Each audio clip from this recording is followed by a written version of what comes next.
Are you bought in or are you not bought in? What does it mean to buy in? At a poker table, buy in is all of your chips on the table to win it all. I'm Dustin Owen. Along with me is Eric Putt, and you're listening to the Loan Officer Podcast. Eric, what's going on? How you doing? Hey man, how are you? Fantastic. Hey man, thanks for sticking around. For all of our avid followers, if you watched the episode from a couple of days ago, what you'll notice is two things. Eric was our guest on that show because we had him come on because Eric is one of the best in the mortgage industry. Well, actually, period, right? Top 1% in the country. But there is a specific product or program that he's an expert in. That's CP lending, which is construction lending on custom-built homes. Okay, that's not why Eric is here today, but that's why we're dressed in the same clothes, and that's why he's our guest again, because this was something that Eric Coleman and I started talking about offline. And instead of doing the topic that we were planning on doing, we went ahead and pushed that back a week. And I said, Eric, let's just stay here today and let's go ahead and crank out an episode on buying in and what it means to buy in or to be bought in. So, Eric, welcome back to the show. Yeah, thanks, man. Before we jump into bought in and buying in, can you help me out? I gave you a little bit of an intro in terms of your professional accolades, but who are you? Who is Eric Putt for the audience who is listening? Local Central Floridian, been here my whole life pretty much, with the exception of moved away and kind of lived in different parts of the country after I graduated high school for a little while. But grew up in Volusia County, not far from where we are. For those of the listeners not from the Central Florida area, Volusia County, most famous city, in my opinion, would be Daytona Beach. Right, famous-wise. Yep, and but you grew up a little bit further away from that, but nonetheless, just want to paint a picture of what Volusia County is. Yeah. You moved away after high school. What were you doing? I played professional baseball. I drafted out of high school. Kind of did that for a while, chased the dream, and it was a few years, but great times. That didn't work out, so back to Orlando to college. And where'd you go to school? UCF, go Knights. Go Knights, yeah, charge on, fantastic. Didn't know what I wanted to do with my life necessarily. Still kind of had an idea. Figured might as well go get a master's degree maybe. Went to Rollins College, just down the road, Winter Park, for my master's. Fast forward here big time, but eventually stumbled into mortgages. And, that was 2005. And here we are. Yep, married, 2 kids? Married, 2 kids. My wife is Melissa. Been married since 2007.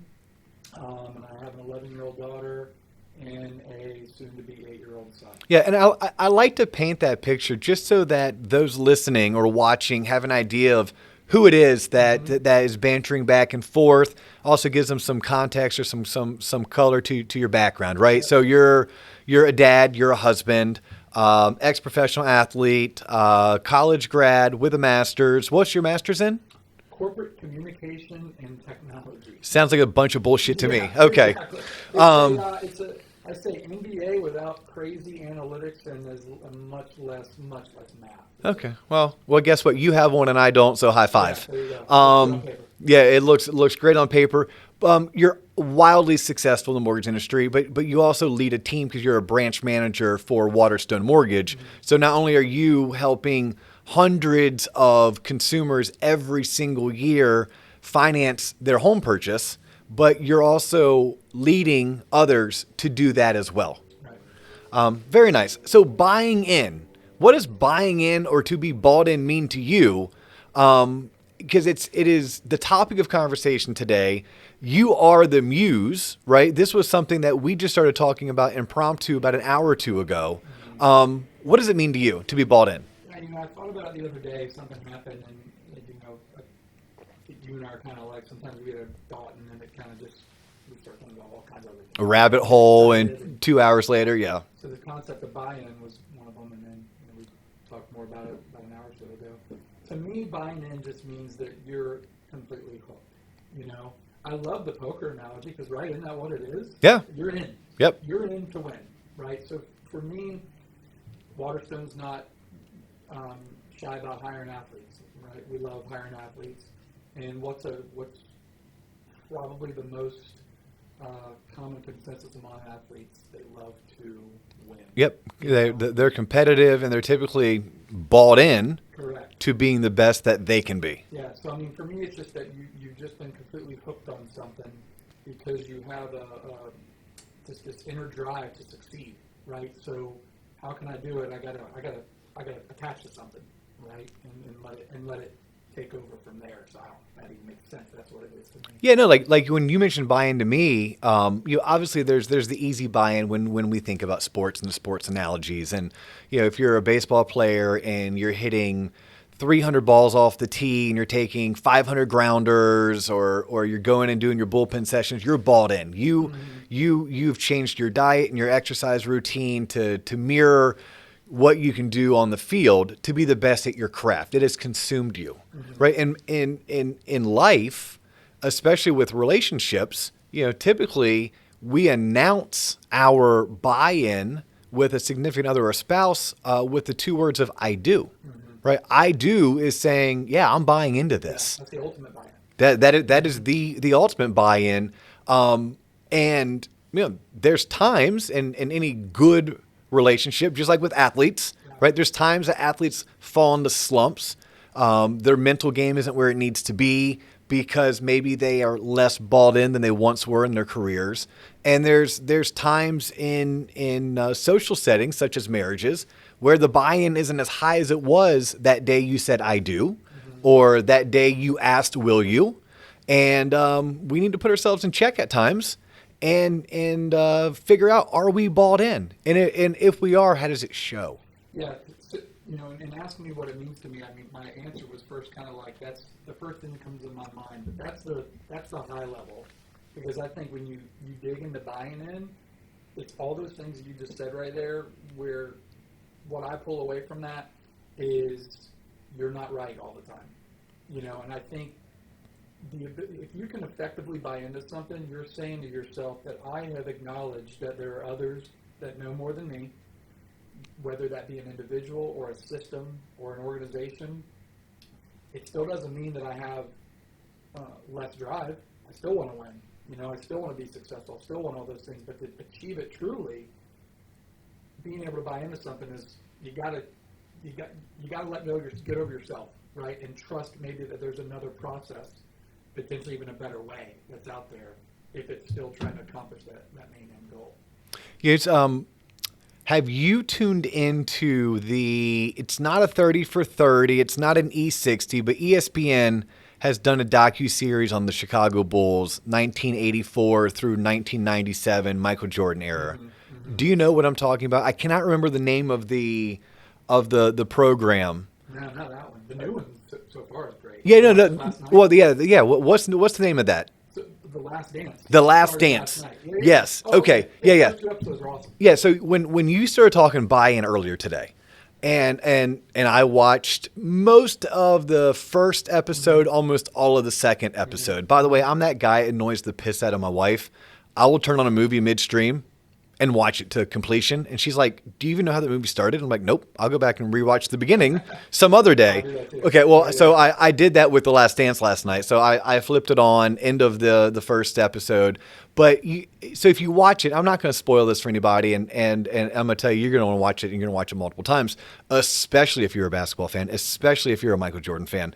But even if you're not, you want to talk about the ultimate buy-in. Right, this is a guy coming out. He's the third pick overall, first round pick. I mean, Akeem Olajuwon went before him, another Hall of Famer. Sam Bowie, I think, went to the Seattle Supersonics. Blazers. Yeah. The Blazers had the second pick. Yeah, that's right. Yeah, and because the Blazers already had had a player like MJ, as the story was told.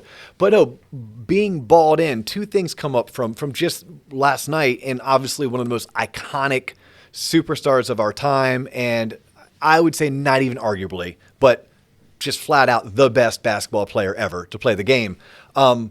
So he joins a team in 1984-85 where cocaine was kind of the cool thing. It was the it thing. Yeah. And his teammates are smoking weed, they're doing coke, they're partying, they got girls, and he said no.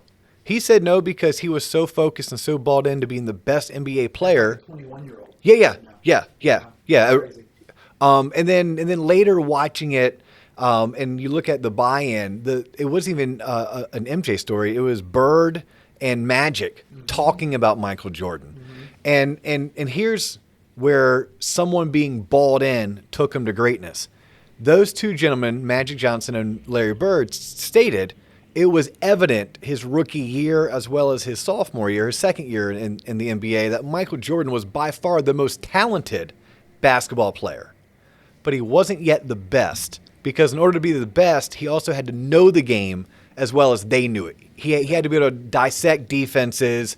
He had to know what plays to run when certain personnel were on, and that only came with more studying and more time, which was only going to happen if he was bought in. And it came with a better supporting cast than he had in those first few years. But what did the supporting cast do? Well, one motivated him, but As individuals, though, what did Scottie Pippen, John Paxson, Cartwright, when they brought him over, what did all those guys do? They bought in. Yeah. They bought into that because there's always going to be the leader. Maybe in this case, Jordan buys into something, buys into the system because he has to. But what was also important for those guys to buy into the system? Well, and you know what? That's a great point, because Scottie Pippen was arguably during that time the second best player in the NBA. Oh, yeah. Yet my kids, who are 15 and 12, they know about Air Jordan. Mm-hmm. I had to explain to them who Scottie Pippen was. Yeah. So Scottie Pippen had to swallow. Top 5 in ever. Yeah, had to swallow a lot of pride to win championships. Yeah. Because it was Michael Jordan's team, and he was the and or the but or the 1B. Mm-hmm. But he bought in. Yeah, you're right. All those guys bought in order to win 6 championships. Yeah, and when you switch it over to football, whether you love the Patriots, Brady or not, and everybody's got their opinion, tell me that guy's not the GOAT, right? If you just truly look at everything on Tom Brady.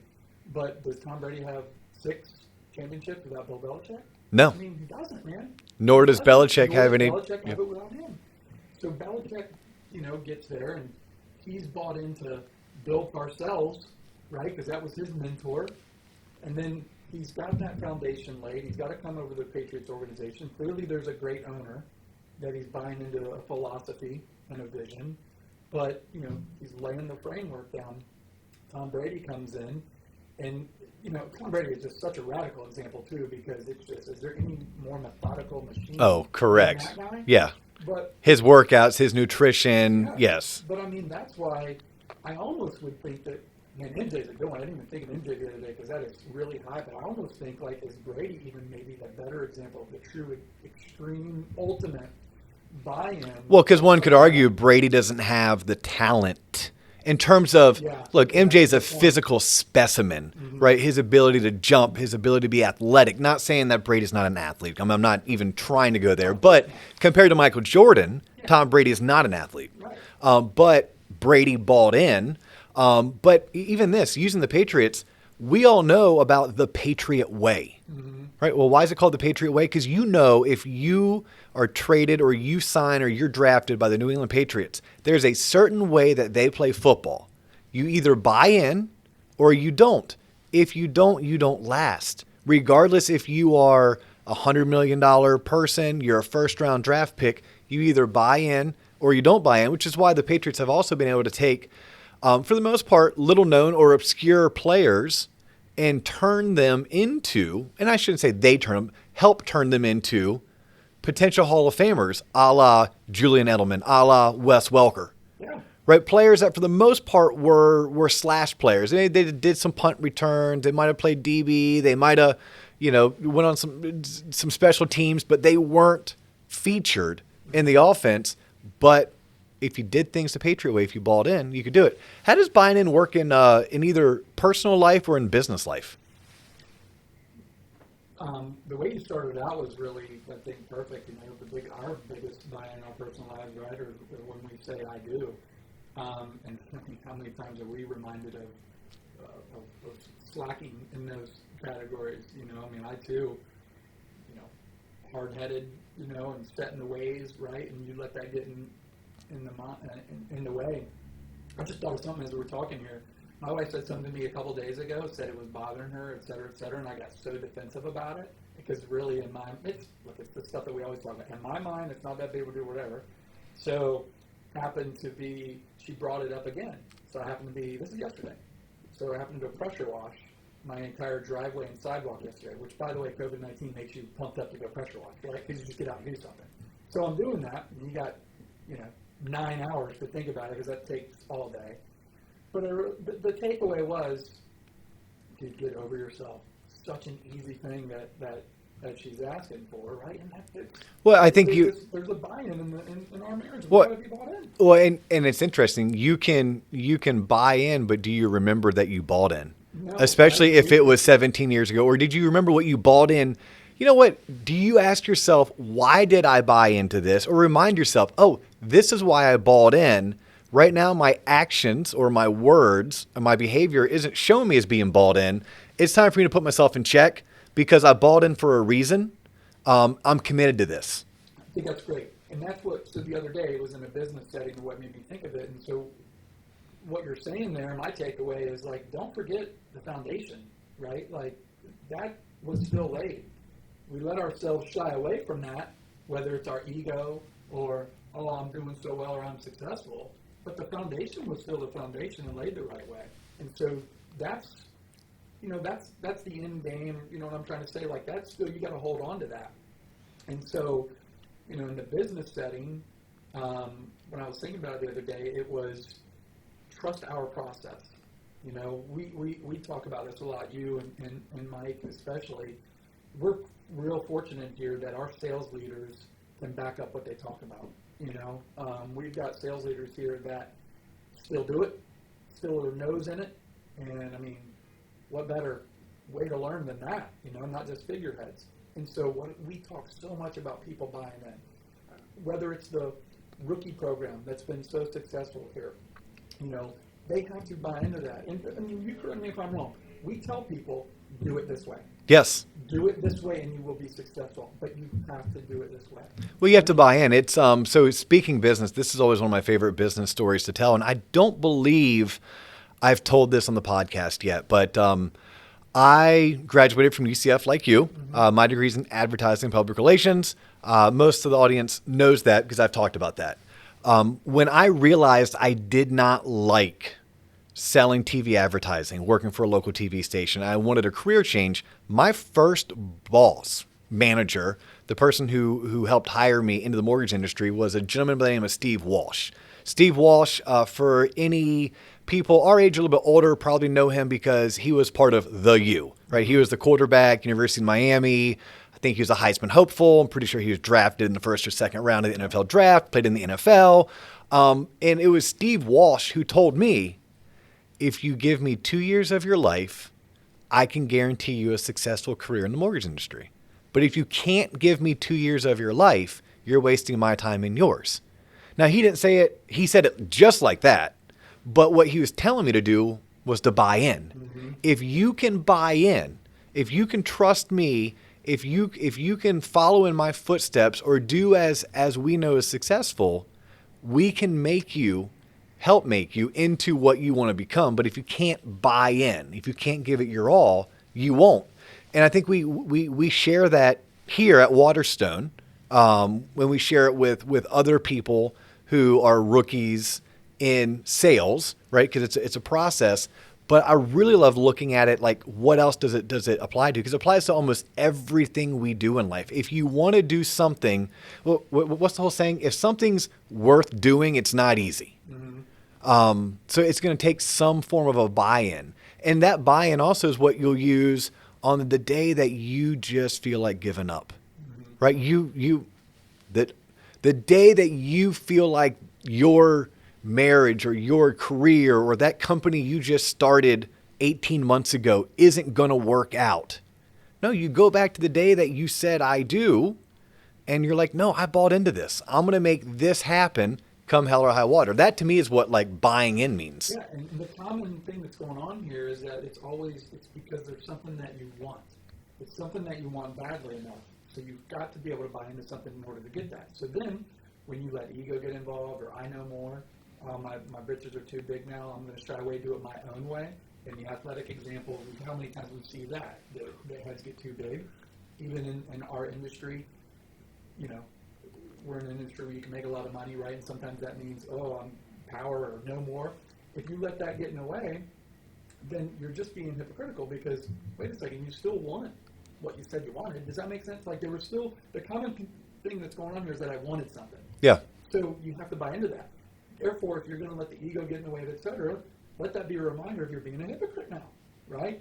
Trust the process, and I guess like any of this sales stuff, you can break it down, it's like very common, simplistic types of things, but that's what we need sometimes to remind us, that that's what it takes to succeed is, in this case, there's a prize. You got your eye on the prize.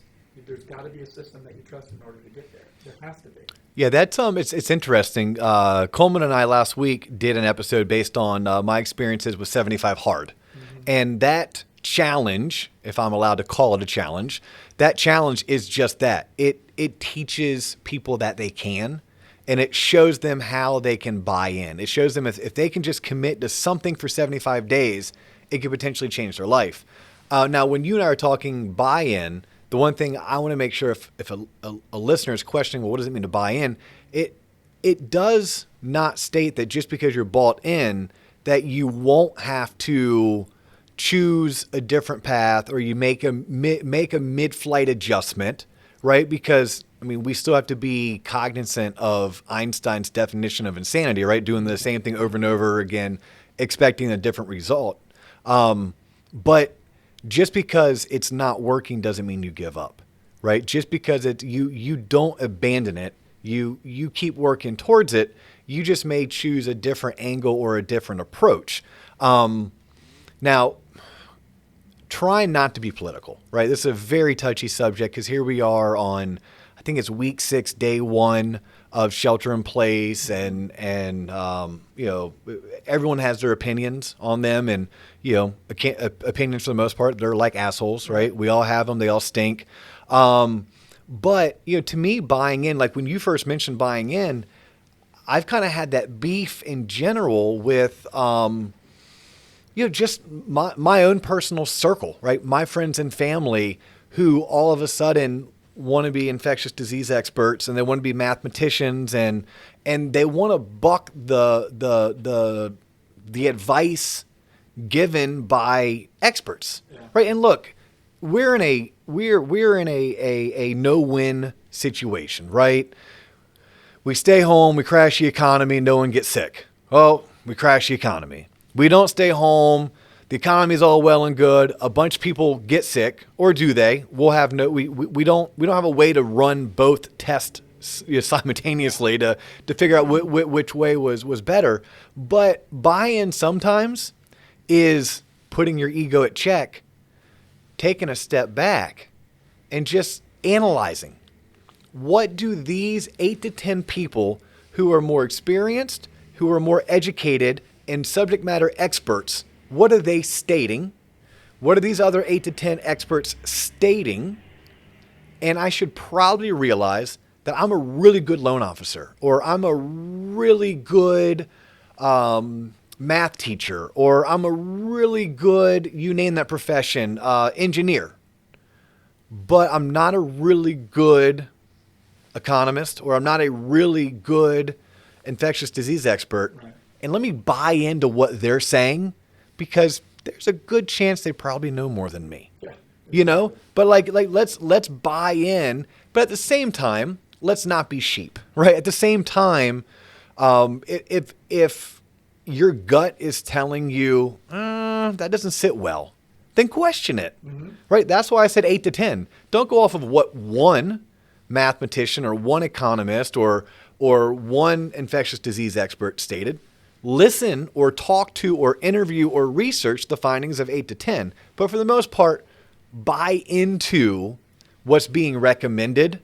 And at least my experience has been one in which I find that life is easier, smoother, safer, and I find more joy and success when I buy into even those most simple concepts. Yeah, there's going to be some bumps in the road sometimes with that. I mean, you don't think, well, especially now it's come out more that Brady and Belichick ever had any discussions, or disagreements on some things. Yeah. Or what about this, the GM for all these years for the Bulls? Goodness gracious, not to be a spoiler, you learn a lot about that with Jerry Krause. Jerry Krause and things that you learn there.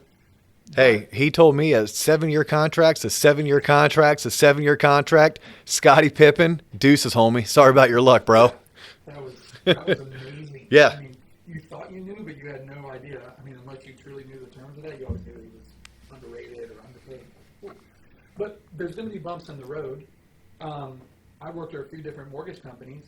I don't think I didn't buy into the other systems that were in place. Yeah. I think I fully bought in.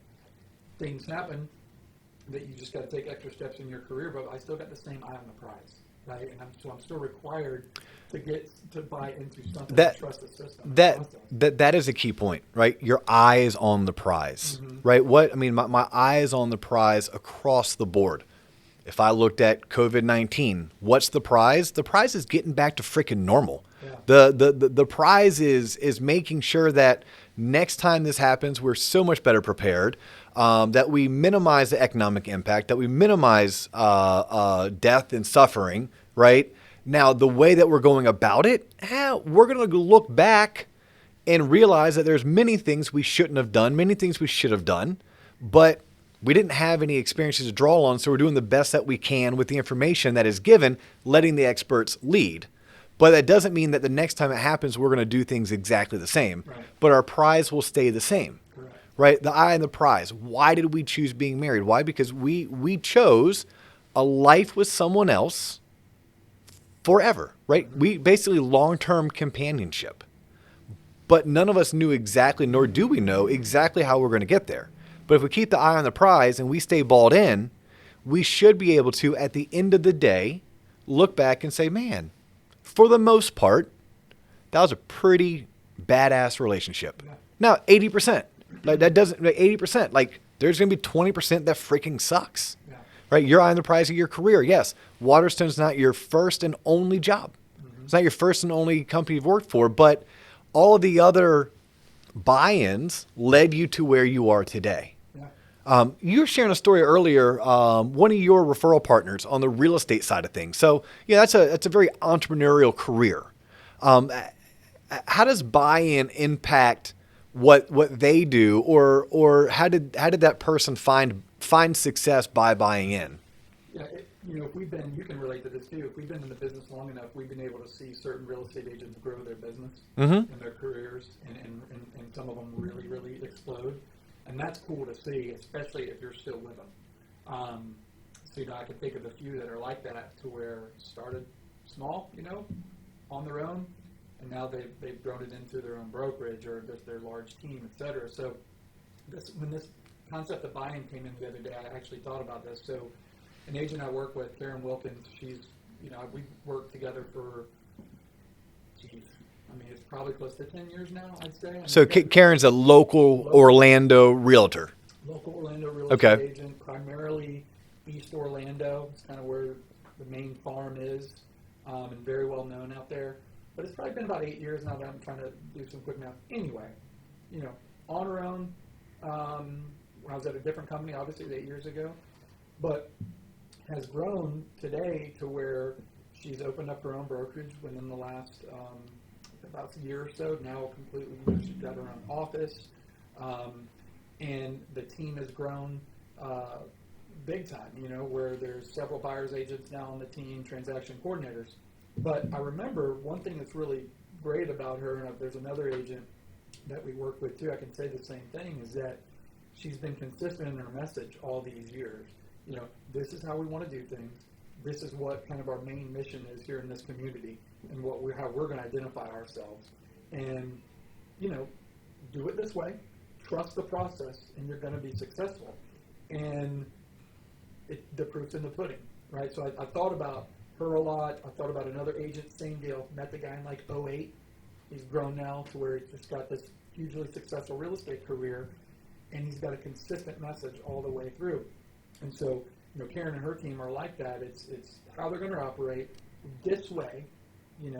If it's not for you, don't be apologized. Say, hey, that's okay. Do it somewhere else. No problem. We're going to do it this way.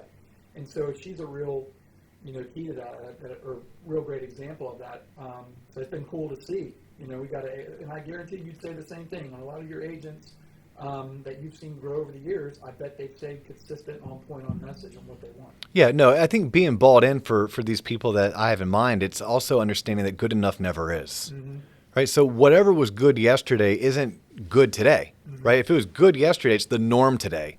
So if I want to be better than the norm, I need to constantly be trying to amend what I'm doing and make it better. Right? Maybe not do a 180 where I get away from it, but I still need to be looking back because good enough never is. How do I become better? And those people who are bought in, I think they're able to do those key things. They're able to realize that their eye stays on the prize. Mm-hmm. They recognize that the way to get to the prize, it may change. Right? It's very similar to. I love this analogy in our business world when we try to explain the loan process to clients, but it also applies to what we're talking about today. When you fly from Orlando to Chicago, right? You're flying Southwest. Here's what you know. You know that you're leaving MCO, which is Orlando International Airport. You know you're landing in Midway. You know your flight's supposed to leave at 9:45. You know your flight's going to land at 11:45. Mm-hmm.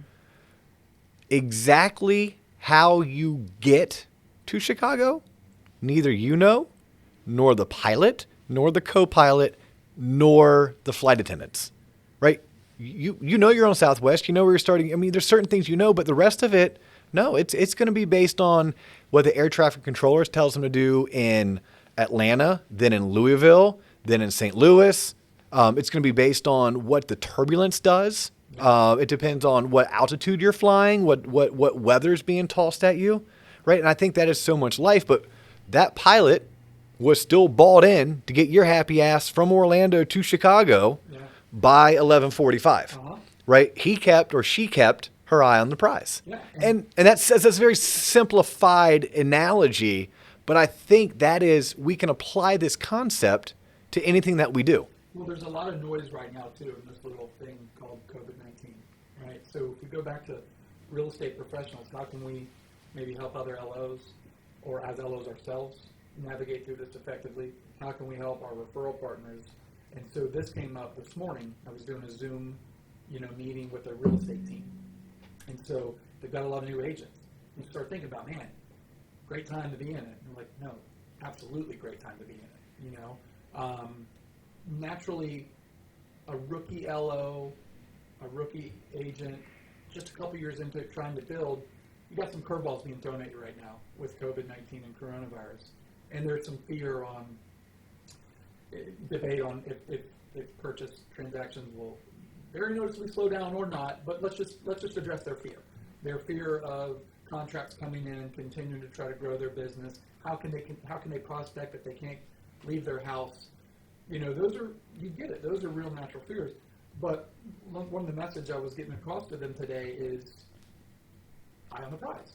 What is it that you want to do? What are you trying to get out of this? If you want to be successful, you've got to buy into a system right now, whether that's, effective prospecting techniques during a pandemic in our country. What are you doing Zoom now? What are you doing on social media? What are you doing to stay in front of your clients? What system are you putting in place right now and really giving it all your effort and buying into instead of falling victim to all this noise? Keep your eye on the prize, stay focused. Because I make the argument and I would say this to realtors right now that are newer or LOs that are newer, trust me, the business is out there, go grab it, figure out maybe a slightly different way to do it, but stay consistent on it. I'm convinced you're better positioned for when normalcy. Well, 1,000%. Like literally, you're sitting there talking, I'm listening, and then my brain is going 1,000 miles an hour. The little gerbil's on the wheel, and it's going because I'm thinking about everything, right? Realtors who are self-employed, 1099, right? Small business owners. Yeah. I'm pretty sure that most of them aren't looking to retire the end of 2020, right? Their careers are going to 2025, 2035, 2045. Mm-hmm. So their prize isn't changing. Their prize is to help X amount of people become homeowners. Their prize is to make X amount of dollars so they can tithe 10%, they can save 20%, they can change the world and leave it a better place for their family when it's their time to pass on. Right. Okay, well, keeping my eye on the prize applies literally to them. How about my health, right? How about my health? Well, it's COVID-19. Is, now a good time to put my health in check? Well, am I bought in? Because I should be bought into my health, right? And yes, the answer is yes. I believe his name is Tony Ferguson. Tony Ferguson is a UFC fighter. Tony Ferguson was supposed to fight, and I just read the headline of this, so please do not hold me to it, but it's going to be loosely accurate here.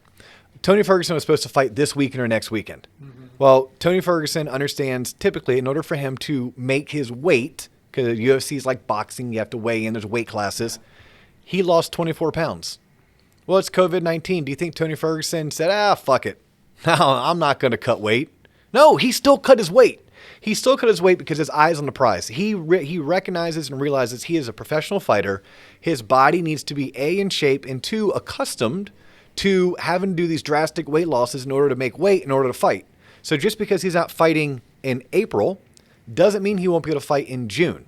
Mm-hmm. But if he lets his body go to shit, then he's A, not balled in, and B, he's not keeping his eye on the prize. His prize is a belt. His prize is more fights. His prize is bonuses for knockouts, right?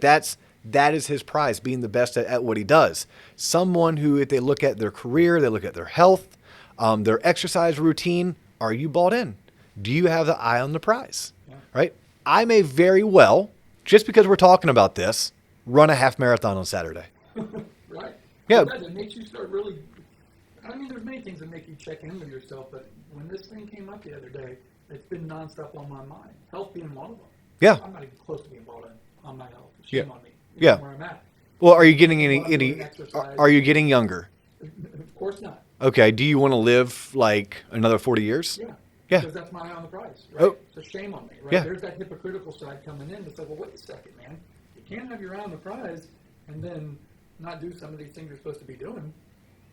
So point being is I've been thinking about it a lot on this, but especially more back into the business context and thinking more about realtors and LOs who are going through this. Dude, our job hasn't changed. I'm still prospecting. Yeah. Smalley down the road, he's still prospecting. We're still making realtor calls. We still got some contracts coming in, maybe not as fast as we'd like.